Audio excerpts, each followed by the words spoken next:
अस्सलाम वालेकुम। जैसा कि मैंने आप लोगों को बताया था कि एवरी सैटरडे मैं आप लोगों के लिए कॉग्निटिव ट्रेनिंग की मॉड्यूल लेकर आऊँगी। तो आज सैटरडे है और मैं आप लोगों के लिए सेकंड मॉड्यूल लेकर आई हूँ जो एग्जीक्यूटिव फंक्शनिंग पे है। एग्जीक्यूटिव फंक्शनिंग का मतलब हमारी हायर थिंकिंग प्रोसेस, जिससे हम किस अपनी लाइफ में सक्सेसफुल हो सकते हैं। अगर किसी इंसान की एग्जीक्यूटिव फंक्शनिंग बहुत अच्छे से वर्क करती है, लाइक उसकी थिंकिंग प्रोसेस, उसकी problem solving abilities, perception, time management, वो अपने लाइफ में सक्सेसफुल हो सकता है।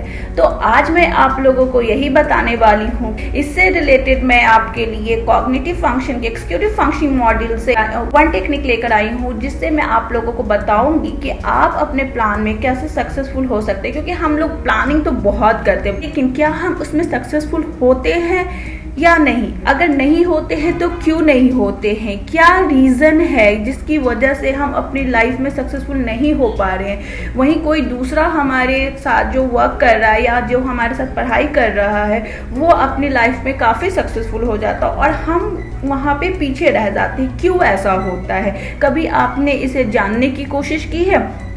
तो अगर आप कॉग्निटिव रिट्रेनिंग करते हैं, अपनी एग्जीक्यूटिव फंक्शनिंग पे वर्क करते हैं, जैसे कि मैंने आपको बताया कि हमारी हायर थिंकिंग प्रोसेस, हम किसी चीज़ को कैसे देखते हैं, हमारा परसेप्शन, हमारी time management, self organising, self awareness, हमारी इमोशंस, तो हम सक्सेसफुल बन सकते हैं। तो ऐसे में आज जो है मैं आप लोगों के लिए एक बहुत ही अच्छी टेक्निक लेकर आई हूँ और आप लोगों को बताने वाली हूँ सेल्फ ऑर्गेनाइजिंग। जी हाँ, सेल्फ ऑर्गेनाइजिंग से बहुत सारे बेनिफिट्स हैं। तो और आपको सेल्फ ऑर्गेनाइजिंग कैसे करना है, तो सबसे पहले आप ये जानें कि अगर आप सेल्फ ऑर्गेनाइजिंग कर रहे हैं तो इससे क्या बेनिफिट्स होने वाले हैं। तो सेल्फ ऑर्गेनाइजिंग करने से अगर आप अपने काम को सेल्फ ऑर्गेनाइज करते हो, लाइक जैसे आप अपने घर में हो और कोई भी काम ऑर्गेनाइज नहीं है, या आप अपने रूम में ही देख लो, कोई भी चीज़ ऑर्गेनाइज नहीं है, आपका पेन कहीं और है, आपका मोबाइल कहीं और है, आपको ऑफिस जाना है, आपका लैपटॉप कहीं और है, आपको कुछ पता नहीं, सारी चीज़ें आपके रूम में डिसऑर्गेनाइज है और आपको ऑफिस जाना है। उस टाइम पे आपको क्या करना पड़ेगा? आपका टाइम कितना ज़्यादा वेस्ट होगा उस टाइम पे, और आप अपने ऑफिस पे भी टाइम से नहीं पहुंच पाएंगे।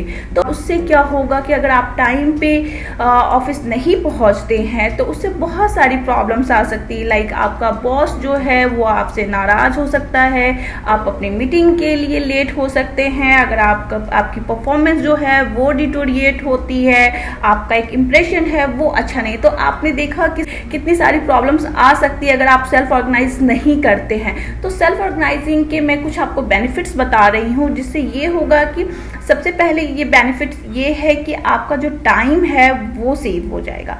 अगर आपकी चीज़ें ऑर्गेनाइज है, आपने किसी चीज़ को बहुत अच्छे से ऑर्गेनाइज करके रखा है, तो हर एक चीज़ को बहुत ही आसानी से आपको पता होगा कि कौन सी चीज़ मेरी कहाँ पे है और आप बस जाएंगे और वो चीज़ों को ले लेंगे।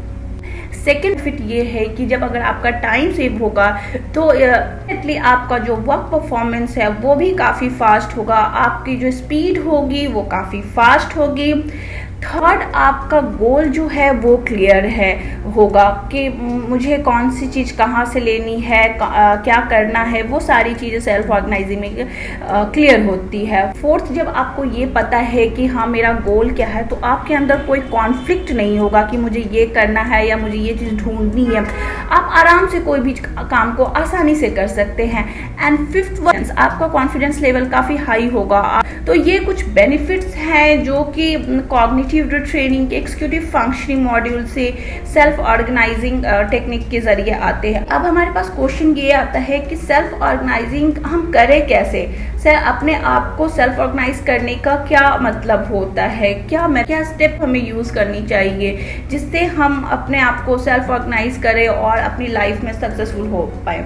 तो ऐसे में आपको कुछ क्वेश्चंस करने हैं, जैसे कि आप जो है आप ये देखो कि आप अपनी लाइफ में क्या चाहते हो। आपको सबसे पहले ये देखना होगा कि आप अपनी लाइफ में चाहते क्या हो। आप जैसे कि मेरे पास में कुछ स्टूडेंट्स आते हैं, मैंने उनसे पूछा कि आप अपनी लाइफ में क्या चाहते हो। उन्होंने कहा मैम मैं यूपीएससी करना चाहती हूँ या चाहता हूँ। तो यहाँ पे उनका एक गोल है, ये विश है कि वो यूपीएससी करना चाहते हैं। तो ये हमें पता चला कि ये यूपीएससी करना चाहते हैं, ये उनकी विश है। अब इस विश को फुलफिल करने के लिए वो क्या कर सकते हैं, यहाँ पे उन्हें अपने आप में चेंजेस की ज़रूरत है इस विश को फुलफिल करने के लिए। तो वो चेंजेस क्या हो सकते हैं, तो जैसे कि अगर मैं बात करूँ कि एक नॉर्मल स्टूडेंट के जो डेली एक्टिविटी शेड्यूल होती है और एक यूपीएससी जो क्रैक करना चाहते हैं उनका डेली एक्टिविटी शेड्यूल दोनों बिल्कुल अलग होता है। तो अभी तक वो जो स्टूडेंट था वो एक नॉर्मल स्टूडेंट था और उसके लाइफ का कोई गोल नहीं था, वो सिर्फ विश था। लेकिन जब उसने अपने से गोल बना लिया और इसे अचीव करना चाहता है तो फिर उसको उसी के अकॉर्डिंग अपने आप को चेंज करना पड़ेगा। लाइक कि उसे अपनी एक डेली फंक्शनिंग शेड्यूल बनानी पड़ेगी, उससे टाइम टू टाइम फॉलो करना होगा। सिर्फ ये नहीं है कि हाँ मैंने शेड्यूल बना लिया और मैंने उसे फॉलो नहीं किया, उसे एक प्रोडक्टिव डेली एक्टिविटी शेड्यूल को बनाना होगा। देन उसे फॉलो करने में क्या क्या प्रॉब्लम्स आ रही हैं उस चीज़ को देखना होगा।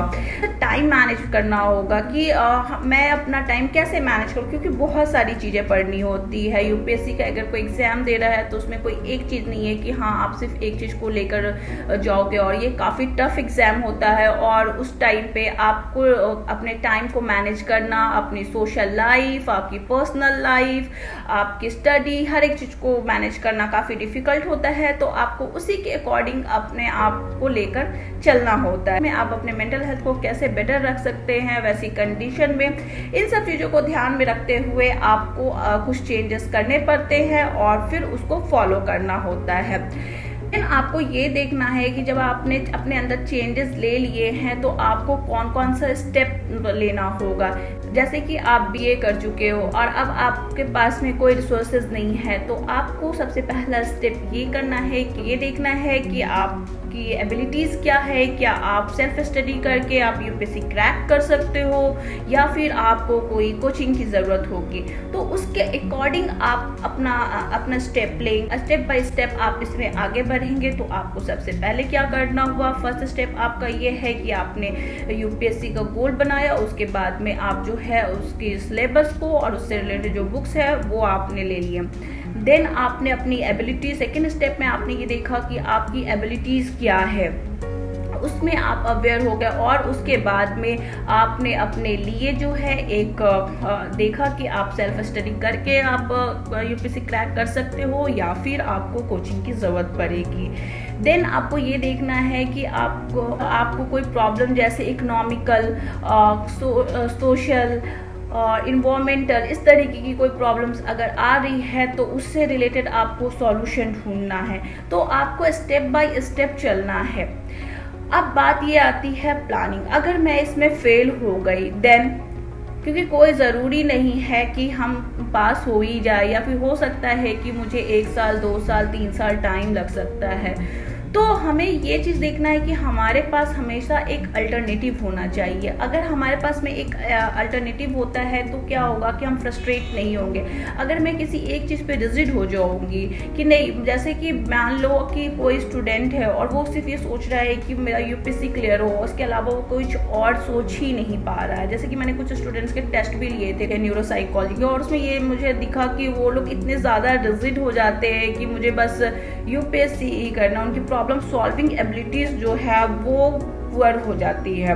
तो इसमें उनको फ्लैक्सिबल होना है, वो फ्लैक्सिबल नहीं हो पाते, उनको लगता है कि बस यही है और इसकी वजह से वो पास नहीं कर पाते हैं। तो अगर आपको अपने गोल को अचीव करना है तो आपको फ्लैक्सिबल होना पड़ेगा। आपको ये देखना पड़ेगा कि कहाँ पे प्रॉब्लम्स आ रही है और मुझे उस प्रॉब्लम को कैसे दूर करना है, वो चीज़ें बहुत इंपॉर्टेंट होती है।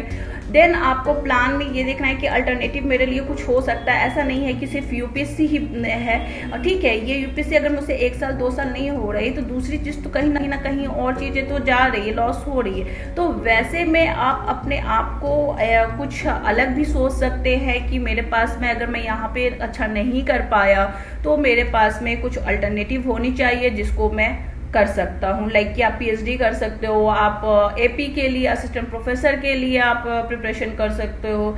ये सारी चीज़ें अल्टरनेटिव हो सकती है। तो आपके लिए काफ़ी इम्पॉर्टेंट है कि आप हमेशा एक अल्टरनेटिव प्लान लेकर चलें, जिससे आपको मेंटल हेल्थ प्रॉब्लम्स नहीं होगी, आपको फ्रस्ट्रेशन नहीं होगा अगर आपको इन केस इसमें आप फेल होते हो। तो लास्ट क्वेश्चन जो है वो सेल्फ ऑर्गेनाइज में ये आता है कि आपको कैसे पता चलेगा कि आपने जो प्लान किया है वो सक्सेसफुल है, आप उसमें सक्सेसफुल हो गए। तो यहाँ पे आपको करना ये है कि आपको एवल्यूएशन करना है, लाइक देखना है कि कितनी चीज़ें पॉजिटिव हैं और कितनी चीज़ें निगेटिव है, क्योंकि आप एवल्यूएशन के ज़रिए ही जान पाएंगे कि आप कितने सक्सेसफुल हो सकते हैं अपने प्लान में। तो ये कुछ स्टेप्स हैं जिसकी मदद से आप अपने आप को ऑर्गेनाइज करके और आप अपनी लाइफ को बेटर बना सकते हैं। तो आई होप कि आप लोगों को ये वीडियो अच्छा लगा होगा और आपको थोड़ा हेल्प मिला होगा कि आप कैसे अपने आप को ऑर्गेनाइज कर सकते हैं और step by step self organise से क्या बेनिफिट्स होते हैं। अगर आप लोगों को अच्छा लगा तो प्लीज़ आप मेरी वीडियो को लाइक करें, कमेंट करें और सब्सक्राइब कीजिए मेरे चैनल को, ताकि मैं आप लोगों के लिए एवरी सैटरडे इसी तरीके से कुछ न्यू चीज़ें लेकर आऊँ।